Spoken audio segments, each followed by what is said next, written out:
Vamos anotar, né? Vamos anotar. Então, invasões holandesas, 3. A primeira invasão aconteceu em Salvador, capital da América Portuguesa, um grande porto, um porto comercial importantíssimo, e a Espanha derrota os holandeses enviando 12 mil homens, reconquistando Salvador.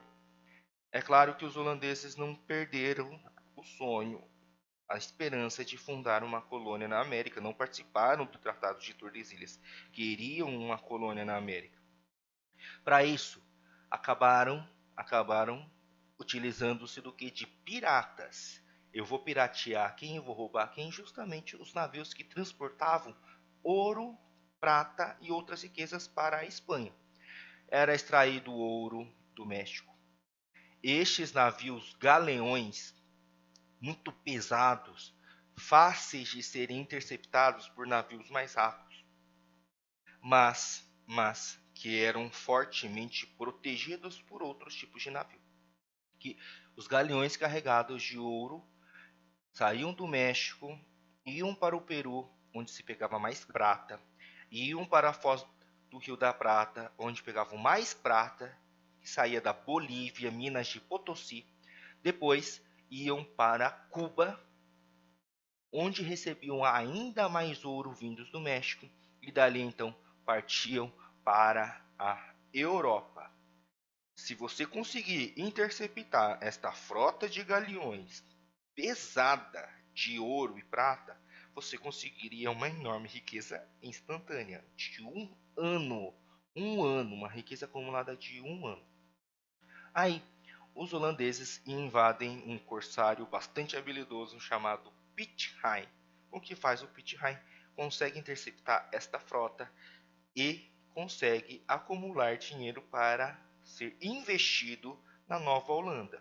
Mas para ser fundada a Nova Holanda é necessário conquistar territórios na América. E o que eles queriam era o açúcar brasileiro. Então a primeira invasão acontece em Salvador, a segunda acontece em Pernambuco. Agora, com o dinheiro da pirataria do Piet Hein, organizam uma nova invasão. Esta invasão vai durar 24 anos. Aqui nós temos o local de Pernambuco onde ocorreram as invasões: Recife e Olinda. Recife é uma cidade portuária. Olha os naviozinhos aqui, ó. Recife é conhecida como a Veneza brasileira. Por quê? Porque é uma cidade toda cortada por rios, assim como a cidade de Veneza, na Itália. Um destes rios é o rio Capiberibe. Enquanto que Olinda é uma cidade que sobrevivia com base na economia açucareira. Olinda sobrevive com base na terra, com base na economia açucareira. Recife é uma cidade portuária, portanto sobrevive com base no comércio. Quando os holandeses chegam em Recife e Olinda, o que fazem os responsáveis pela administração, segurança e proteção da cidade? Mesma coisa que aconteceu em Salvador, fogem para o interior e começam a combater os portugueses a partir de táticas de guerrilha. Para isso, fundaram um quartel-general que veio a se chamar de Arraial do Bom Jesus. Bom Jesus é o QG, quartel-general, de onde eram organizados os ataques aos holandeses. Esta primeira fase da invasão holandesa de Pernambuco chamou-se de resistência. Arraial do Bom Jesus é de onde resistiam aos ataques holandeses.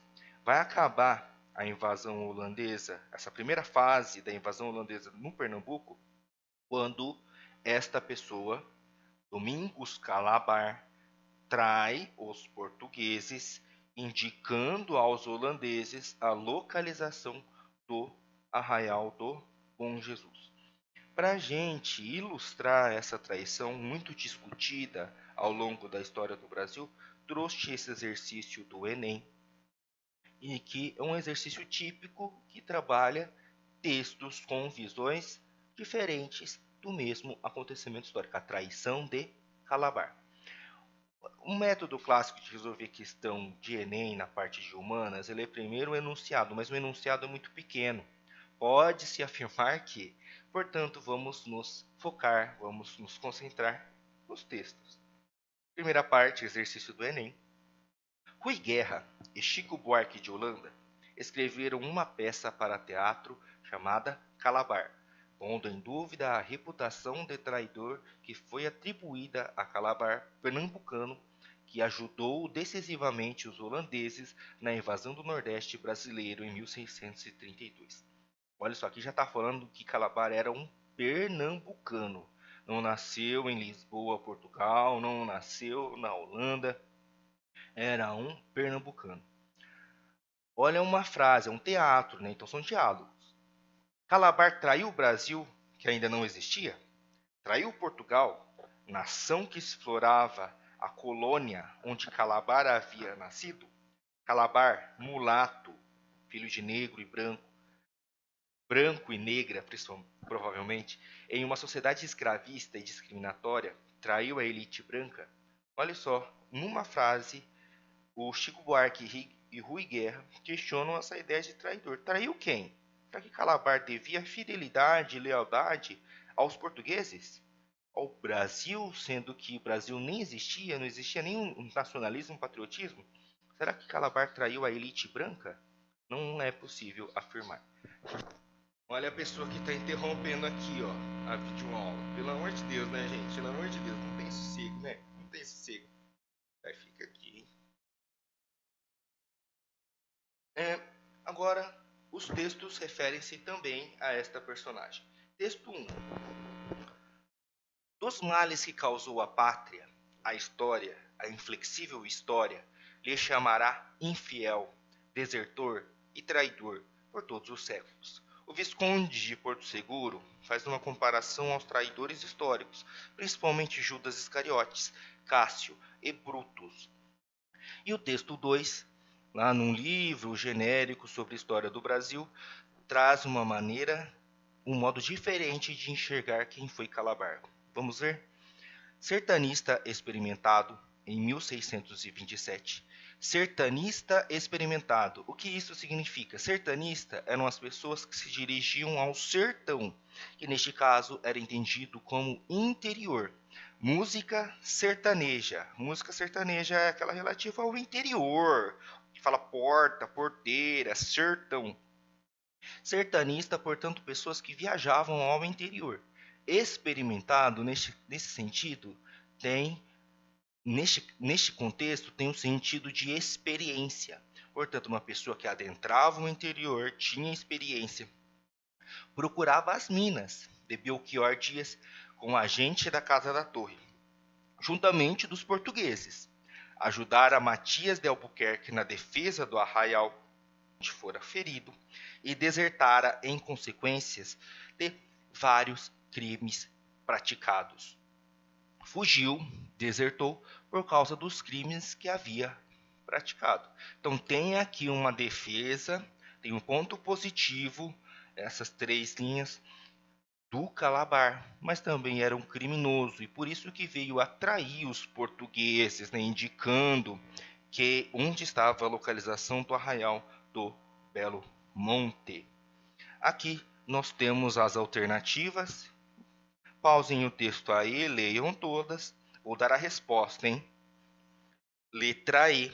A peça questiona a validade da reputação de traidor que o texto 1 atribui a Calabar, enquanto o texto 2 descreve ações positivas e negativas dessa personagem. Uma questão muito simples, basta você ter uma boa interpretação de texto para acertar essa questão do Enem. Portanto, podemos anotar, nós vimos a primeira invasão aconteceu em Salvador, a segunda, nós vimos a primeira fase, de 3 fases nós vimos a primeira, a resistência, que dura 7 anos, 1630 a 37, e termina com a traição de Calabar.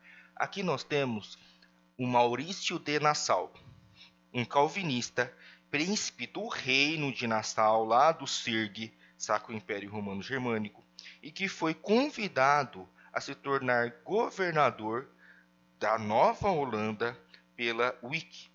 Nesse caso não é Wiki, hein, gente? Wiki é pela Companhia das Índias. Wiki é a Companhia das Índias inglesa. Companhia, vou mudar aqui. Companhia das Índias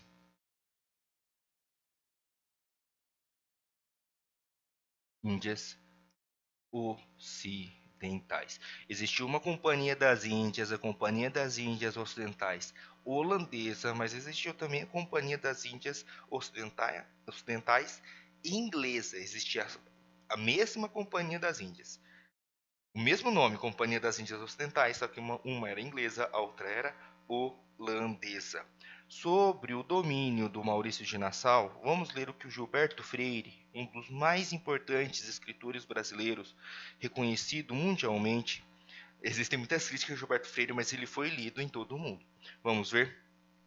Com o domínio holandês e a presença no Brasil do conde Maurício de Nassau, o Recife, simples povoado de pescadores, em volta de uma igrejinha, e com toda a sombra feudal e eclesiástica de Olinda para abafá-lo, se desenvolvera na melhor cidade da colônia, e talvez do continente.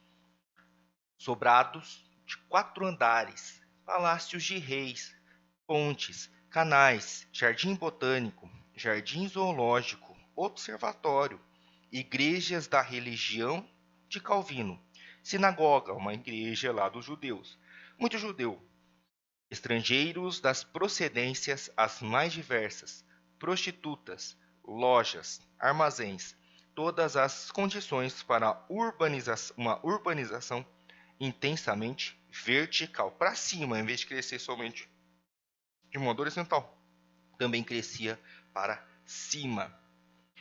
Maurício de Nassau precisava pacificar a Nova Holanda, caso contrário não conseguiria governar. O primeiro ponto para pacificar a Nova Holanda foi a reconstrução dos engenhos. Como é que seriam reconstruídos esses engenhos? A partir da concessão de empréstimos. A Nova Holanda tinha como objetivo a lucratividade do açúcar. Mas como poderia ser lucrativa a Nova Holanda, sendo que os engenhos foram destruídos pela primeira fase da invasão, a resistência. Então foi necessário reconstruir os engenhos, emprestando dinheiro. Empresta, dá tudo de uma vez para os fazendeiros e depois você cobra quando eles puderem pagar. É claro, imagina um monte de dinheiro na sua mão. Paga quando pode, quem é que não vai aceitar? E instituiu a liberdade de culto. O que é liberdade de culto? A liberdade individual de escolher a religião que você vai professar, que você vai seguir. Liberdade de culto porque no Brasil existiam católicos, existiam holandeses que eram calvinistas e muitos judeus. Se não tivesse liberdade de culto, não existiria a paz na Nova Holanda. Aqui nós temos o que é um engenho, né? O engenho tem no sentido estreito, no estrito senso, é considerada a moenda, o local onde a cana de açúcar seria triturada e extraído o caldo. Isto é a moenda. É um sinônimo de engenho, mas engenho pode ser também toda a unidade produtora de açúcar, que inclui a moenda. Deixa eu mudar aqui o ponteiro. Então, o engenho pode ser somente a moenda ou toda a unidade produtora de açúcar. Nós temos aqui a moenda, o local onde o açúcar era cozinhado, a casa das caldeiras.